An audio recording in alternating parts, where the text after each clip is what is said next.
Alright, here's the new cross-slide nut. Notice it's got screws on it right there. I got grease all over it too.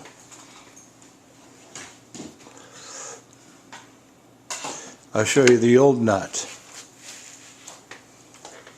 I didn't find where I put it. Okay, here's the old nut. Was attached like that where this one is. Notice the new one's fatter and beefier. It's a bigger piece. I use big square stock, much bigger square stock, and then I had to flatten out one side because it's too big that way. And all the work I did on it was in a 4-jaw chuck because everything's got to line up. Wish I had a piece of that handy here. I thought I did. Anyway, this nut is made with 16mm square stock, or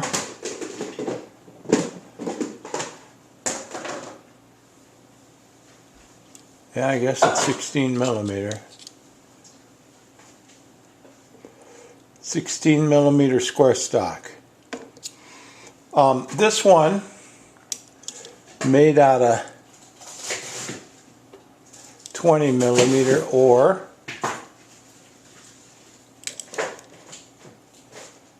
3/4 inch. Made that out of 3/4 inch square stock. So I put it in a 4-jaw and turned it. You can see the turning marks on there. Everything's got to be done in a 4-jaw on this because the through hole's got to be perfectly straight and aligned with the holes, the screw holes that are holding it on. It's got to be aligned this way and this way. Otherwise it'll bind. So anyway, that's how you got to make it in the 4-jaw. And what I did was I measured after I cut it, after I drilled the hole and tapped it. I tapped it with a left-hand thread. I believe it's a M10-1 left-hand thread. And after I tapped it, before I got it into the final shape, I put it in here, basically in this slot here, and hand fitted it. So I would imagine they're all a little bit off. I don't know if I could give you measurements for that fitting. Now, another thing I want to show you is, you see the length of the slot here. That nut hits the slot. When this is pulled all the way in, the nut bottoms out when it hits that slot. Whoops, it goes this way. The nut bottoms out when it hits that slot, and that's as far as it'll go. So if you make the nut bigger on this side, it's going to restrict how far you can back it off. So you can't make it any bigger than what it is. You can't start this plane closer to this side. You can make it closer to this side, but not this side. So you have to keep that in mind when you're making a new nut. You can make it longer if you mount it farther this way, because it doesn't matter if it's longer that way. But it matters where it's mounted so you can get the travel out of it. Now, if you want more travel, you got to extend this too. So you see this one here, I extended the slot in there. Now I made a new lead screw. I haven't mounted all this stuff yet. But I made a new lead screw. I'm going to put a spacer in there. So this can come back farther. So I got more travel here. Because I use this also for milling. And there's not enough travel on it for milling. So you got to extend the travel. Which means you cut the slot deeper. And you put a shim on here. So that'll back farther up this way. Then you can go farther this way too. With that extension back here. But that's beside the point of the nut here. The nut, now I just noticed I put the screws in the wrong way. Oh well. I wanted to put them in so these guys here face the back. So after it's on there, you can reach in with the screwdriver and tighten the backlash.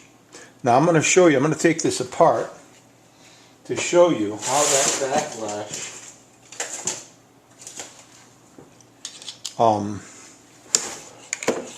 is adjusted.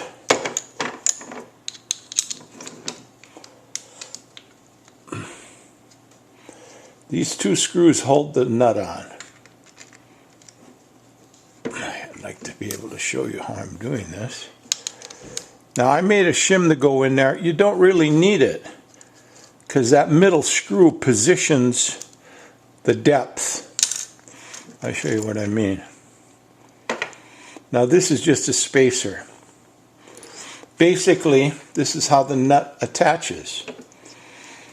Those two hold down screws pull this up tight onto here. They pull it up tight, and that middle screw holds it down. So you set the height of this guy with the two screws on the outside and the one on the inside. And it works good. You want that thing you want the handle to spin easy. This adjustment here is not adjusting these, tightening and loosening and tightening that one to adjust the height of this. Does not adjust your backlash. It will look like, it will make you think it's adjusting the backlash because it'll make the handle get tighter. But all it is a tighter handle. If you take it when it's on there and try to move it back and forth, it'll just take a little more effort to move back and forth, but it'll still have the backlash. So that adjustment will not adjust the backlash. The backlash is only adjustable here, and you can see there's absolutely no play in this. There's none. I even took most of the up and down play out, which doesn't matter. It can have end shake. But once you get the end shake out of here, and that's another story how you do that. Basically, you can stone it to bring the tolerances together if it's too loose. But once you get the backlash out of here, all the backlash you're going to experience is in the nut itself. That's why this nut, it's old and worn, and the threads being worn now have backlash. That's why just putting a new nut in there is going to take up most of that backlash. Now, a lot of this, you can't tell by looking at it, but maybe I can put it on there and show you.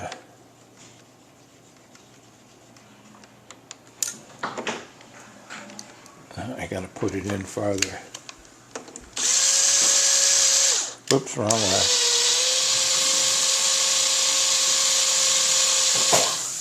Okay, that's, whoops, almost on.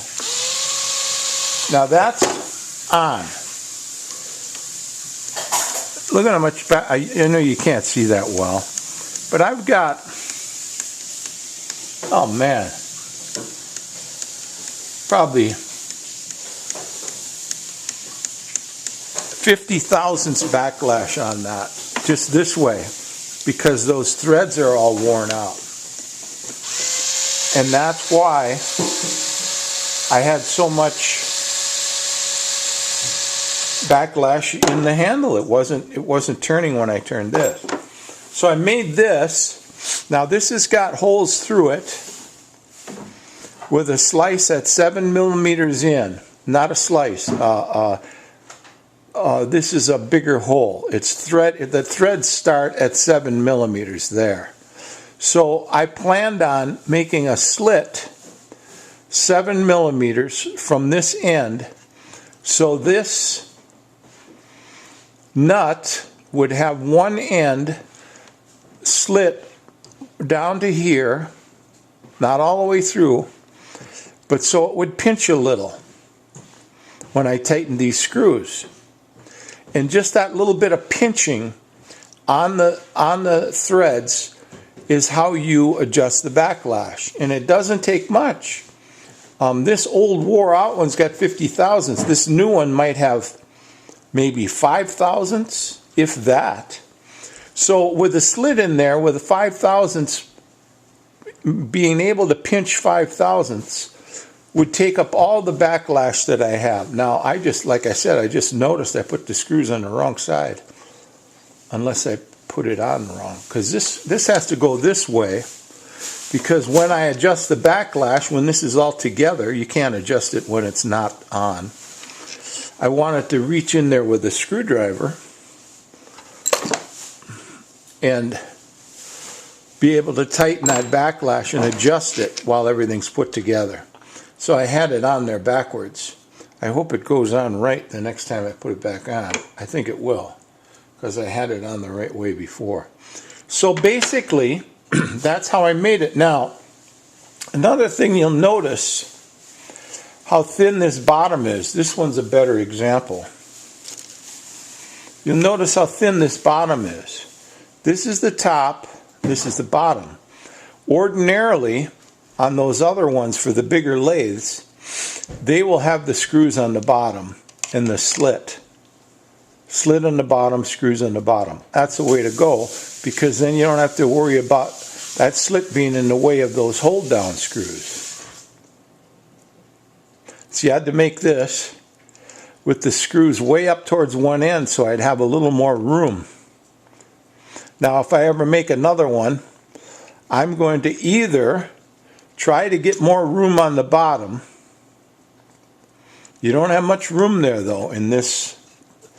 But either try to get enough room on the bottom so those holes won't compromise the strength. Can you guys see that? Yeah. Or, see that way, if the holes are on the bottom, the slit can be on the bottom, and the part with no slit will be here, making the top of the nut where it's secured be the strongest area. The way I made it here, the slit's going to have to be on top, because I had to make the holes on top because it wasn't thick enough down here for making the holes. So I made them up there, see? And you notice one hole's bigger than the other. I broke a tap off in there, a 632 tap. And I broke that much of the tap off, probably a 1/4 inch or more. Almost a 1/2 inch of the tap was in there. And I had to drill that out with a 2.5 millimeter diamond core drill. It took about 3 hours. I would have been better off making a new nut, but I just wanted to see if I could drill that out. And indeed, I drilled it out, and I still saved enough thread in there. I could have put another 632 screw in it, but I decided just to bore it out and put an 832 in there. And then I turned the head down a little bit, so that worked out okay. But there's a lot of compromises on this nut because I made a lot of mistakes, but it still works. It even works without the slit because it's new and there's very little backlash. But anyway, so if you're going to make one of these, I suggest you're going to have to measure how much depth you have under your lead screw. This probably would have another at least 50 thousandths in there, and that might give me enough for 632 screws, or if you want to go with a 3mm maybe, so I could make the slit on the bottom where the screws will pinch it. See, if you imagine that slit being in here, not through there, but slit all the way around except through the bottom, so that will have like a leaf. And these guys tightening them down will squish that leaf in just a little bit. And obviously, if that slit was between these nuts, you would be putting pressure on the mount and it wouldn't work. One guy did it that way, and he made the holes bigger on top to accommodate for the squishing. But then you have to loosen up the top screws in order to tighten the nut and then tighten them back down again. This way, if you have the slit on the outside of the screws, now I could have just made this another little bit longer, and I would have had plenty of room for that slit.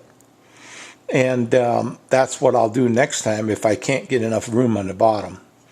So basically, the idea is to take up the backslash. You don't want any slop on that lead screw. And there are several methods of doing that. The easiest one is to make a slit that you can pinch. Now, it might not be the best way, because obviously you're going to be canting your threads. But you're taking up so little slop that I don't think that matters. They use it on a lot of lathes. A lot of lathes use that pinch method. So that was the modification I used to make that. Let's see, what else can I show you about that? I don't know. One thing I can show you about this, though, I bought this new cross slide, or the new saddle, or whatever you want to call it. This part, not the bottom, just this. I bought one of these. And I made this deeper. You can see how I hacked it up. I just ground that with a grinder and a Dremel, I think. But anyway, I made it quite a bit deeper. I gave it another probably, well, let's see here.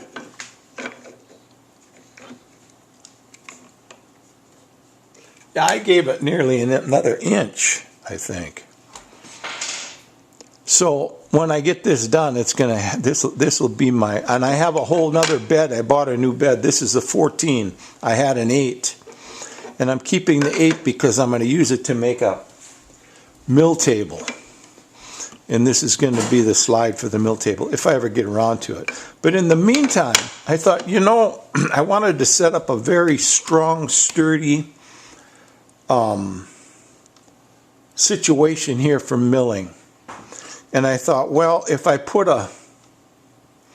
something on here, I mean, obviously this isn't going to be it, but you want something that's going to have integrity this way, that's not going to flex. And I figured, well, the pressure is going to be pushing this way. So what I would need is something longer with a hitting over here, like if I had a big angle plate. Have it over here so it can't flex over here. And I thought, well, if I set that up and put it on here, this will just drag with it as I move it. So it'll be basically a big heavy table. If I put a plate across there, I'll have a big heavy table here with two slides. I mean, I could put a base on it, but you don't really need it if the pressure's gonna be pushing down. So I got a pretty good start at a mill table by using 2 of these guys on there. So that's just another thought for you guys if you want to do some modifications. I don't know what else to show you for that. This thing here, this is just a cover for that thing I showed you. This guy here. See, this is that Teflon stuff. Teflon fabric. And it's cool because oil will drip through there and won't hurt it. And it's strong enough. So far I've been using it. I ripped it when I first put it together here, but it hasn't gotten any worse. At first I tried to hook up a spring mechanism, making it out of a tape measure, but it just wouldn't work. I just couldn't get it to work, so I thought, well, I'm going to make a little spool mechanism. It might look funny, but it'll work, and it does. It does look funny, but it does work. And I really don't like chips all over the place, and this thing works pretty good. It covers them up. No chips, and I made it so it comes out this far, so it protects. Oops. So it protects the lead screw too. It's way out here, so I don't get chips on the lead screw, so I don't have to worry about a cover for that. So there you go.